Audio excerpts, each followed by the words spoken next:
인식의 차이가 태도의 차이를 결정한다. 네, 인식의 차이가 태도의 차이를 결정합니다. 여기 인식이라고 하는 말은 분별하고 판단하는 능력을 말합니다. 이 인식은 아주 중요한 개념입니다. 그 중에서도 나는 누구인가라고 하는 자기 인식과 그리고 저 사람은 어떤 사람인가라고 하는 타인의 인식이 아주 중요합니다. 그러니까 왜냐하면 자기 인식과 타인 인식을 통해서 관계를 설정하게 되고 관계 설정에 따라서 태도가 결정되기 때문입니다.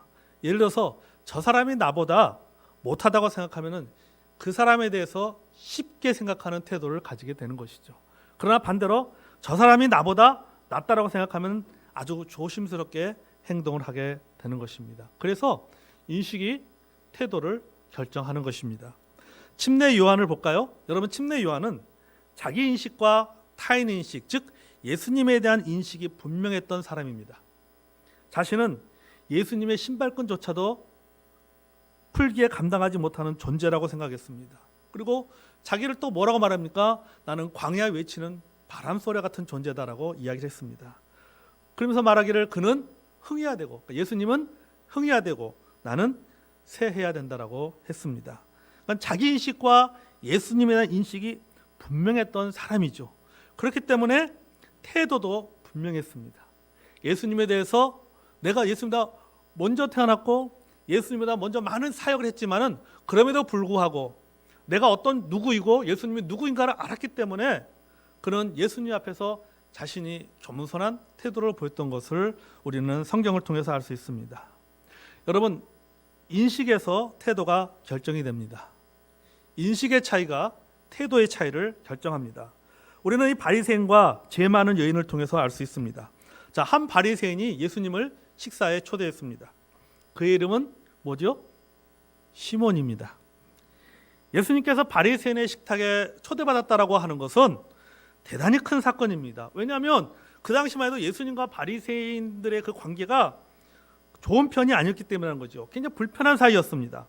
왜냐하면 예수님은 바리새인들의 잘못을 끊임없이 비판하고 또 갈수록 바리새인들은 자신들의 종교적인 입지가 줄어들고 있었기 때문에 바리새인들 눈에는 예수님이 눈의 가시 같은 존재였기 때문입니다.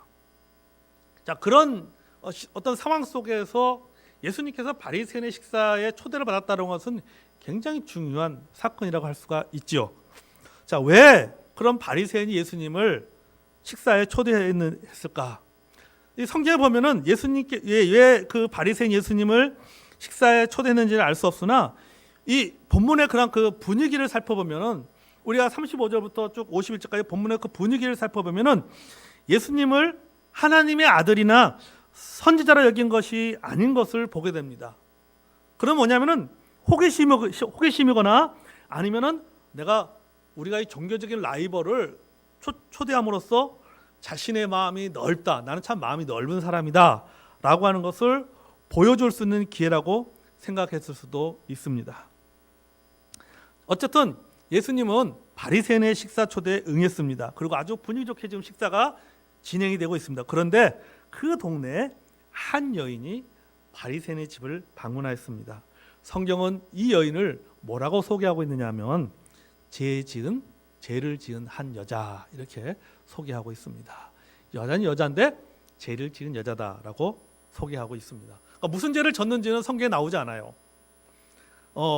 무슨 죄를 저질렀는지 알 수는 없지만은 그러니까 이 정도로 죄 지은 한 여자라고 표현하는 것을 볼 때 동네 사람들이 다 알 정도로 큰 죄를 저지른 여자인 것만은 분명합니다. 그러니까 대부분의 주류 학자들이 말하기를 뭐라고 하냐면은 그럼 이 큰 죄를 지은 이 여자가 무슨 죄를 지었는가라고 할 때 대부분의 많은 학자들이 말하기를 아마도 성적인 죄를 저지른 여자였을 것이다라고 이야기를 하고 있습니다. 그러니까 어쨌든 간에 동네 사람들이 다 알고 있다라고 하는 거죠. 저 여자가 어떤 죄를 저지른지를 다 알고 있는 상황이라는 것을 우리가 본문의 흐름을 통해서 짐작해 볼 수가 있습니다. 자, 그럼 이 여자의 행동을 보겠습니다. 17장 37절과 38절 같이 한번 읽어보겠습니다. 시작. 그 동네에 죄를 지은 한 여자가 있어 예수께서 바리새인의 집에 앉아서 계심을 알고 향유 담은 옥합을 가지고 와서 예수의 뒤로 그 발 곁에 서서 울며 눈물로 그 발을 적시고 자기 머리털로 닦고 그 발에 입 맞추고 향유를 부으니 아멘. 자, 울면서 눈물로 예수님의 발을 적시고 자기 머리털로 발을 닦고 그 발에 입을 맞추고 향유를 부었습니다. 마틴 루터는 이 여인의 눈물을 마음의 눈물이다라고 표현을 했습니다. 이 여인이 흘린 눈물이 마음의 눈물이다라고 말하고 있었습니다. 자, 이 여인의 이러한 행동을 그 성경에서는 문법적으로 불완전 시제를 사용하고 있어요. 그러니까 불완전 시제를 사용한다는 것은 뭐냐면 이 말은 여인의 행동이 시간적으로 오랫동안 지속되었다는 뜻이에요. 그러니까 단 짧은 시간 동안 이것이 이루어진 거 아니라 오랫동안 그러니까 눈물을 계속해서 흘리면서 예수님의 발을 씻어주고 머리털로 예수님의 발을 닦아주고 이거 시간적으로 굉장히 길었다라고 하는 것이죠. 또한 예수님의 발에 부은 향유는 수입 고가의 향유였습니다. 굉장히 비싼 향유였습니다. 또 발을 씻어준다라고 하는 것은 가장 서열이 낮은 노예만이 할 수 있는 행동인 것이죠. 가장 서열이 낮은 그 노예만이 하는 이 발 씻기를 하고 입을 맞추었다라고 하는 것은 이 여인의 가장 극단적인 겸손의 행위를 보여준 거예요. 다시 말해서 이런 행위 속에서 예수님을 향한 여인의 진심을 우리가 느낄 수가 있는 것이죠. 예수님 향한 그 진심 어린 마음이 없었다면 이렇게 행동할 수가 없는 것이죠. 그러니까 그 마음 속에는 예수님을 향한 그런 간절한 마음, 진실한 마음이 그 행동을 통해서 들어있는 것을 보게 됩니다. 그런데 바리새인은 이 여인의 행동을 좋게 보지 않았습니다. 39절 같이 읽어볼까요? 자, 시작. 예수를 청한 바리새인이 그것을 보고 마음에 이르되 이 사람이 만일 선자라면 자기를 만지는 이 여자가 누구며 어떠한 자 곧 죄인인 줄 알았으리라 하거늘. 아멘. 자, 여기 이 행동에 대해서 바리새인은 굉장히 좋게 생각하지 않았던 것이죠. 자, 우린 여기서 바리새인이 갖고 있는 두 가지 인식을 알 수 있습니다. 첫째는 여인에 대한 인식입니다. 자기에 대한 인식과 그리고 여인에 대한 인식, 그러니까 자기 인식과 타인 인식을 알 수가 있는데 여기 보면은 이 죄인이다라고 표현했잖아요. 이 여자가 누구며 어떠한 자 곧 죄인인 줄 알았으리라. 죄인이다. 그러니까 속된 말로 말하면은 상종 못할 인간이다라고 하는 인식을 이 바리새인은 가지고 있었던 것이죠. 사람 취급하지 않은 것입니다. 이 말을 반대로 생각해 보면 바리새인은 자기의 인식이 뭐냐면 나는 거룩한 사람이다. 나는 거룩한 사람이고 저 여자는 불결한 사람이다. 나는 의인이고 저 여자는 죄인이다라고 하는 인식을 갖고 있었다라는 것을 알 수가 있습니다. 이런 인식을 갖고 있다 보니까는 여인의 그런 진심 어린 행동이라든지 여인의 이런 진심 어린 그 섬김에 대해서 폄하하고 못마땅하게 생각한 것입니다. 여러분, 우리도 이런 잘못을 얼마든지 범할 수 있습니다. 바리새인은 분리된 자라는 뜻입니다. 이름의 뜻을 풀이하면 분리된 자라는 뜻이에요. 하나님을 위해서 구별된 삶을 산다는 의미로 바리새인이라는 칭호를 사용했습니다. 그는 하나님 율법에 근거하여서 구별된 삶을 살고 있었습니다. 거룩한 삶을 살았다는 말씀입니다. 그러나 그것이 그렇게 살지 못하는 사람들은 무시하고 비판하는 잣대로 삼아서는 안 되는 것이죠.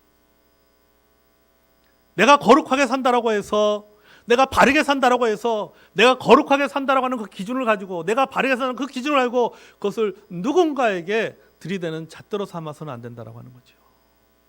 이 바리새인은 그렇게 잣대를 들이댄 것이죠. 나는 거룩한 사람, 당신은 거룩하지 않는 사람.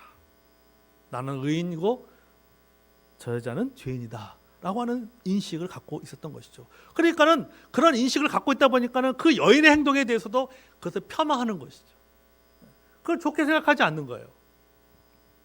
미국 클레이몬트 대학교의 그 필립 클레이턴 교수는요, 그분이 미국 기독교의 주류 교단이 쇠퇴하는 원인 가운데 하나는 교만이라고 했어요. 그러니까 이 말은 뭐냐면 미국의 보수적인 교회들이 그런 쇠퇴하는 원인 중에 하나가 뭐냐면 그것은 바로 교만이다라고 말한 거예요. 그거는 한 가지 재미있는 예를 들어 설명했습니다. 보수적인 기독교인들은 이런 찬양을 많이 합니다. 나 같은 죄인 살리신 그 은혜 놀라워 그러잖아요. 어메이징 그레이스다. 나 같은 죄인을 살리신 주 은혜 놀라워. 이렇게 이 찬양을 부르면서 자신의 죄를 용서해 주신 하나님의 놀라우신 은혜를 찬양한다는 것입니다. 그러나 보수적인 기독교인들은 자신과 다른 모습을 가진 사람들, 다른 생각을 가진 사람들을 예를 들어서 유색인종이라든지 빈곤층이라든지 노숙자라든지 또는 그런 진보주의자들에 대해서는 하나님의 놀라운 은혜가 전혀 임할 수 없는 것처럼 생각하고 행동한다는 거예요. 비록 자기 자신은 잘못을 범하고 실수도 하고 다른 사람에게 아픔을 주기도 하지만은 나는 이미 하나님의 놀라운 은혜로 깨끗하게 되었다라고 생각하고 의롭게 되었다라고 하는 확신으로 가득하다는 것이죠. 나는 의인이다. 나는 이미 의인이 됐다. 그런데 나와 다른 사람들, 나와 다른 생각을 가지고 있는 사람들,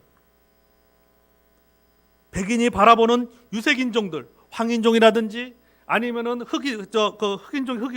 흑인이라든지 이런 사람들에 대해서 또 경제적인 중산층이 바라보는 빈곤층이나 노숙인들 또 보수주의자가 보는 진보주의자들에 대해서 구원하시는 하나님의 놀라운 은혜는 그들에게는 없는 것처럼 그렇게 생각하는 경향이 있다라고 하는 거죠.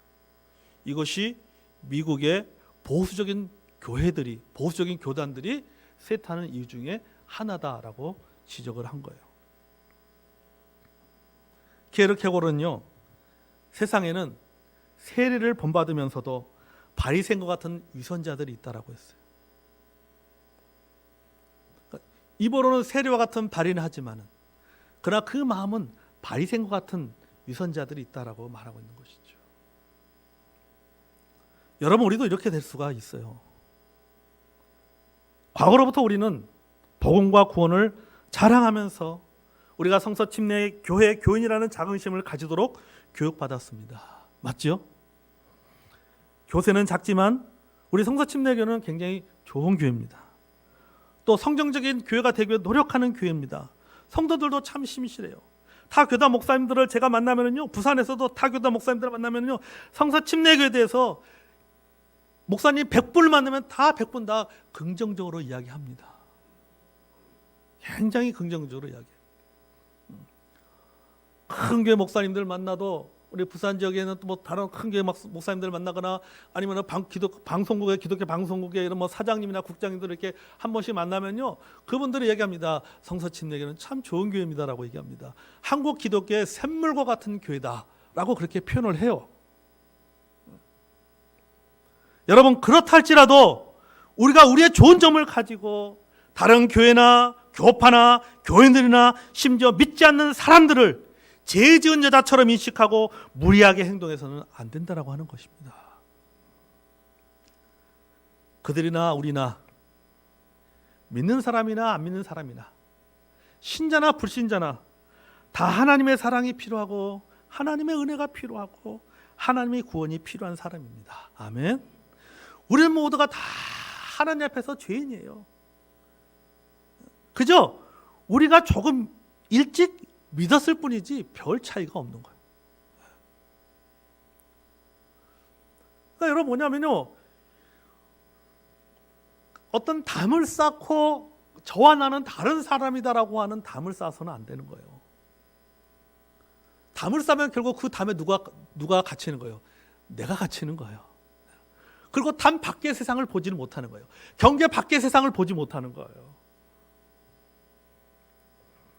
예수님께서는 하시는 이 빚진 자 두 사람의 이야기를 보십시오.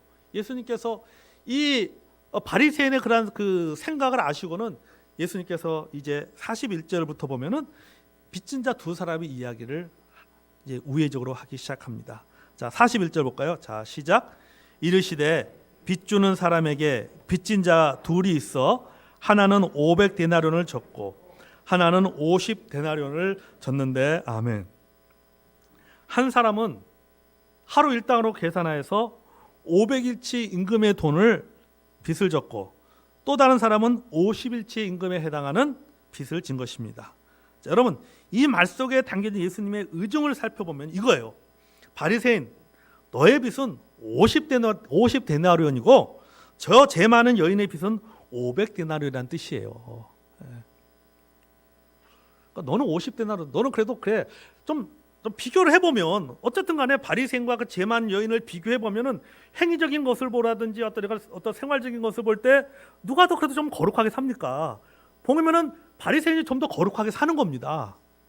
그런 것을 볼 때 예수님께서 500데나리온과 50데나리온을 말하는 것을 말하면은 이 바리새인은 550데나리온을 빚진 자고 그 다음에 죄 많은 이 여자는 500데나리온을 빚진 자예요.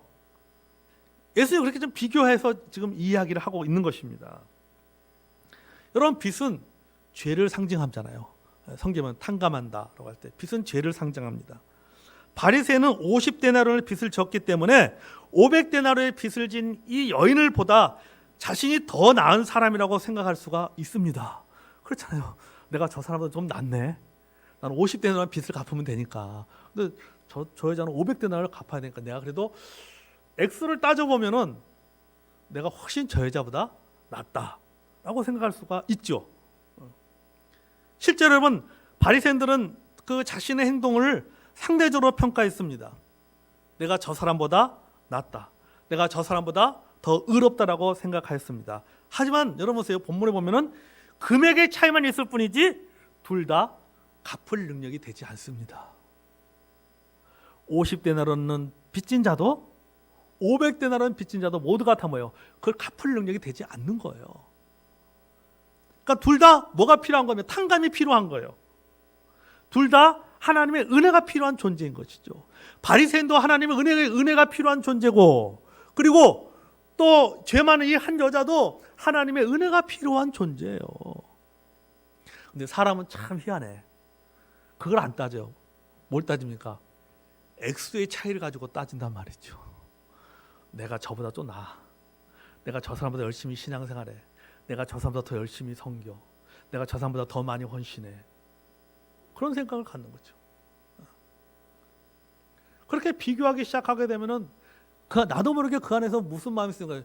교만한 마음이 싹트기 시작하는 거예요. 교만한 마음이. 그러니까 늘 항상 하지만은 우리의 신앙은요, 비교하면 안 돼요. 하나님 앞에서 단독자로 쓰는 거예요.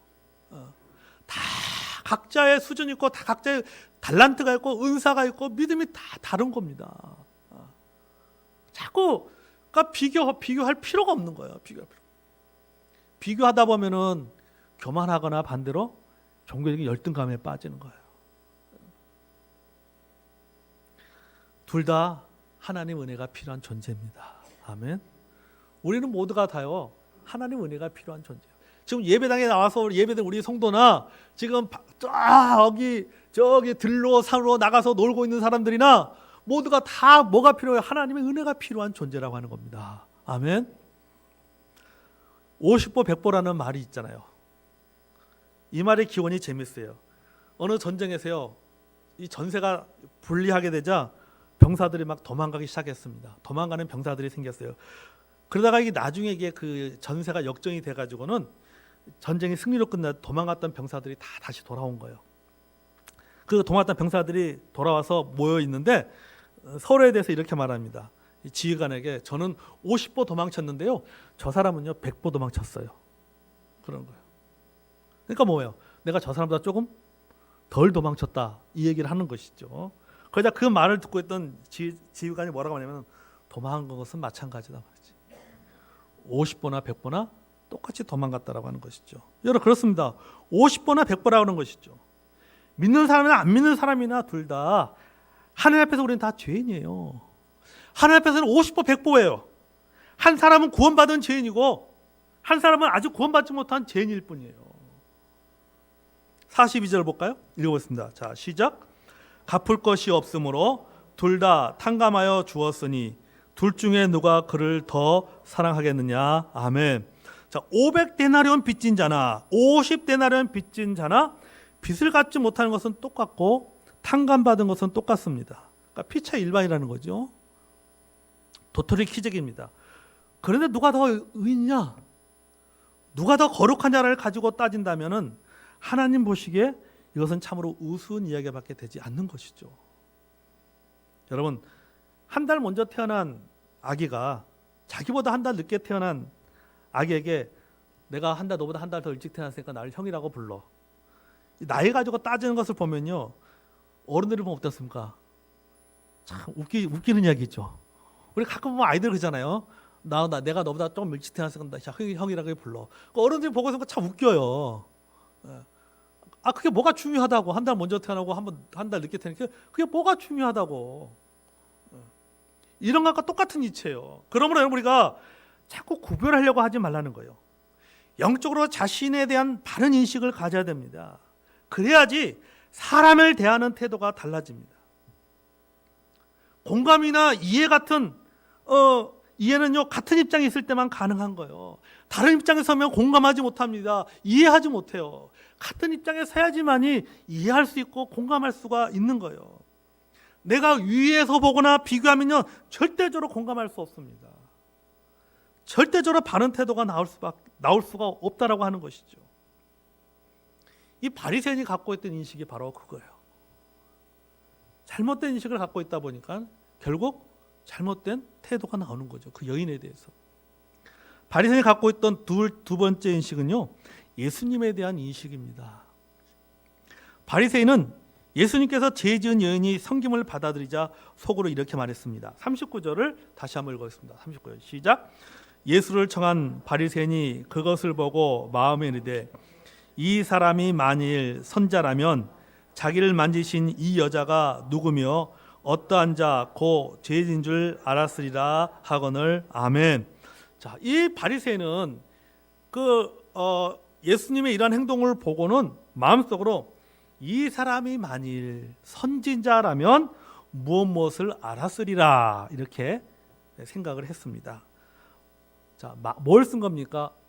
가정법을 사용한 거예요. 가정법을. 만일이라고 하는 가정법을 사용한 것입니다. 자, 이 말은 사실이 아니다라고 하는 것을 전제로 말하고 있는 것입니다. 예를 들면요, 만일 우리 목사님이 부자라면 국산차를 몰고 다니지 않았을 텐데라고 말하는 것은 목사님이 부자라는 거예요, 부자가 아니라는 거예요? 부자가 아니라는 것이죠. 사실이 아니다라고 하는 것이죠. 그 식탁에 함께 앉아있던 바리새인의 가족이나 친구들도 마찬가지입니다. 그들도 예수님에 대해서 이렇게 생각하고 있었습니다. 49절 읽어볼까요? 49절 시작. 함께 앉아있는 자들이 속으로 말하되 이가 누구이기에 죄도 사하는가 하더라. 아멘. 그러니까 바리새인들과 함께 그 식사했던 예수님의 식탁에 함께 있었던 여러 사람들도 동일하게 그들은 뭡니까? 예수님을 선지자나 하나님의 아들로 인식하지 않았다라고 하는 것이죠. 하나님의 선지자로 생각한 것이 아닙니다. 예수님은 이 사실을 너무나도 잘 알고 있었기 때문에 바리새인의 마음속 질문에 대해서 데나리온의 빚진 자 이야기를 하신 거예요. 그리고 그 비유 속에서 바리새인의 태도와 여인의 태도를 비교해서 말씀하신 것입니다. 그게 바로 44절부터잖아요. 44절부터 나오는 이야기의 주제가 바로 이것입니다. 여인은 이렇게 했는데 너는 이렇게 하지 않았다. 여인은 이렇게 했는데 너는 이렇게 하지 않았다. 이렇게 말씀하고 있는 것이죠. 여러분, 그 당시에 손님에 대한 통상적인 예의는 손님이 오면 먼저 먼지 묻은 발을 씻을 수 있는 대야에 물을 받아주는 것입니다. 특별히 귀한 손님이라면은 노예라든지 아니면 가축 중에 한 사람이 오는 그 손님의 발을 씻어주고 향유를 발라줍니다. 그러니까 상류층 사람들은 통례적으로 이렇게 세심한 접대를 합니다. 그리고 입맞춤으로 인사를 표현합니다. 그런데 44절 이하 이런 보면 알겠지만은 바리새인은 그 어떠한 행동도 하지 않았어요. 예수님에게 입맞추지도 않았습니다. 발 씻을 물도 주지도 않았단 말이죠. 아무것도 손님에게 해야 될 통상적인 그 예의를 갖추지 않았던 것이죠. 그럼 여인은 달랐잖아요. 자신의 눈물로 예수님의 발을 씻어주고 발에 입을 맞추고 향유를 부어 발라주었습니다. 결국 이런 태도의 차이는 무엇으로부터 시작되었는가 하면 바로 인식의 차이에서 시작된 거예요. 예수님에 대한 바리새인의 인식과 여인의 인식이 달랐던 것입니다. 바리새인은 예수님을 한나 선생으로 본 것이고 여인은 예수님을 하나님의 아들이며 선지자로 인식을 한 것입니다. 또한 사랑이나 은혜에 대한 강도도 달랐습니다. 예수님이 이렇게 말씀하십니다. 42절과 43절 볼까요? 읽었습니다. 시작. 갚을 것이 없으므로 둘 다 탕감하여 주었으니 둘 중에 누가 그를 더 사랑하겠느냐? 시몬이 대답하이르되 내 생각에는 많이 탕감받은 자니이다. 이르시되 내 판단이 옳다 하시고 아멘. 자, 47절도 읽어볼까요? 자, 시작. 이러므로 내가 내게 말하노니 그 많은 죄가 사하여졌도다. 이는 그의 사랑함이 많음이라. 사함을 받은 일이 적는 자는 적게 사랑하느니라. 아멘. 자, 500데나리온을 탕감받은 자와 50데나리온을 탕감받은 자, 많은 죄를 사함받은 자와 적은 죄를 사함받은 자 중에 누가 더 많이 사랑하겠느냐, 사랑을 받느냐라는 것에 대해서 말씀하셨습니다. 자, 이 질문은 뭐냐면 인식의 질문, 태도의 문제를 지적하신 것입니다. 여러분, 이것은요 얼마 정도의 빚을 탕감받았고 죄 용서를 받았냐가 핵심이 아니에요. 50데나리온을 탕감받고 500데나리온을 탕감받았다는 그 얘기가 아닙니다. 여러분, 500이 아니라 5000데나리온을 탕감받아도 고마워하지 않거나 사랑하지 않을 수도 있어요. 그걸 당연하게 여길 수도 있어요. 반대로 50이 아니라 5데나리온을 탕감받아도 감사하며 진심 어린 사랑을 표현할 수도 있는 거예요. 이건 돈의 문제가 아니에요. 죄의 문제가 아닙니다. 예수님에 대해서 어떻게 생각하고 자신을 어떻게 생각하냐는 인식의 문제라고 하는 것이죠. 5데나리온을 탕감받아도 그것에 대해서 이 데나리온을 탕감해준 그 예수님에 대해서 너무너무도 감사하는 마음을 갖고 살아간다면 그의 삶의 태도, 이건 감사하면서 태도가 달라질 겁니다. 그러나 5천이 아니라 5만 데나리온을 탕감받아도 그것을 당연하게 생각한다면 여러분, 이 사람의 감사할 수 있겠습니까? 감사 못하는 거예요. 죄의 문제가 아니에요. 예수님에 대해서 어떻게 생각하고 자신을 어떻게 생각하냐라고 하는 인식의 문제예요. 여러분, 인식한 대로 태도가 나옵니다. 신앙은요, 하나님이 어떤 존재이고 나는 어떤 존재인가에 대해서 알면 알수록 달라지게 돼 있어요. 그것을 알아가는 거예요. 어떻게 보면 신앙생활을 오래 할수록 우리는 뭘 알아가야 되냐면은 신앙생활 오래 할수록 하나님은 어떤 존재인가를 알아가야 되는 거예요. 그리고 반대로 나는 어떤 존재인가를 알아가야 되는 거예요. 그래서 하나님은 점점 높여지고 나는 점점 낮아지는 거예요. 이게 신앙의 성숙이에요. 반대로 시간이 지날수록 내가 점점 높아지는 그것은 여러분 미성숙한 겁니다. 여인이 예수님에 대한 헌신적인 표현한 것은 예수님을 구세주로 생각하고 자신을 죄 많은 여인으로 인식하고 있었기 때문이죠. 사람들이 저 여자는 죄 많은 여인이라고 말했으면 자기 스스로도 맞아, 나는 죄 많은 여인이야 라고 인식한 것이죠. 그렇기 때문에 그러면서 반대로 자기 인식을 자기가 어떤 존재인 것을 잘 알고 있었고, 그리고 예수님, 타인 인식, 예수님이 어떤 존재인가, 그분은 구세주고 하나님의 아들이고 하나님 보신 선지자라고 하는 것을 그는 분명히 인식하고 있었기 때문에, 그런 관계를 설정했기 때문에 예수님 앞에 그런 태도를 보인 것이죠. 그 귀한 옥합을 깨뜨리고 눈물로 예수님의 발을 씻고 머리털로 예수님의 발을 닦아주고 그런 행동을 한 거예요. 반면에 바리새인은 그런 게 없었던 거죠. 예수님에 대해서도 잘못 인식했고 자기 자신에 대해서도 잘못 인식하기 때문에 그런 행동이 나온 것입니다. 여러분, 인식의 차이가 태도의 차이를 결정합니다. 사랑하는 성도 여러분, 하나님에 대한, 예수님에 대한, 예배에 대한, 신앙에 대한, 그리고 사람에 대한 여러분의 태도가 곧 여러분의 인식의 수준이에요. 내가 그 사람을 어떻게 대하는가야 그 나의 그 태도의 모습이 결국 내가 그 사람을 어떤 사람으로 생각하는가를 보여주고 있는 거예요. 내가 하나님 앞에서 어떻게 신앙생활하고 있는가, 그 모습이 결국 내가 하나님을 어떻게 생각하고 있는가를 반영해 주는 겁니다. 잠언 23장 7절에 대저 그 마음의 생각이 어떠하면 그 위인도 그러한 적이라고 말씀하고 있어요. 자신의 생각이 태도로 나오게 됐다라고 하는 것이죠. 당신의 태도가 당신의 생각입니다. 당신의 태도가 당신의 인식입니다. 당신의 헌신이 당신의 영적인 인식입니다. 정말로 우리가 하나님으로 생각한다면, 정말로 우리가 예수님을 나의 구원자로 인식한다면, 정말로 우리가 예배를 생명처럼 생각한다면, 정말로 내 주변의 사람들을 사랑한다면 내 태도가, 내 행동이, 내 언어가 달라져야 되는 겁니다. 아멘. 인식의 차이가 태도의 차이를 결정합니다. 여러분, 하나님 앞에 예배로 구약의 백성들 하나님 앞에 예배를 나올 때 그들 뭡니까?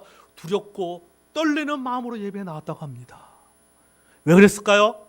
그들은 하나님을 두려운 존재로 생각했기 때문이에요. 하나님을 두려운 존재로 인식했기 때문에 그들은 하나님 앞에 예배 나올 때 두렵고 떨리는 마음으로 나왔던 거예요. 여러분, 오늘 말씀을 정리하면서 우리들의 태도를 한번 돌아보자는 겁니다. 인식의 차이가 태도의 차이를 결정합니다.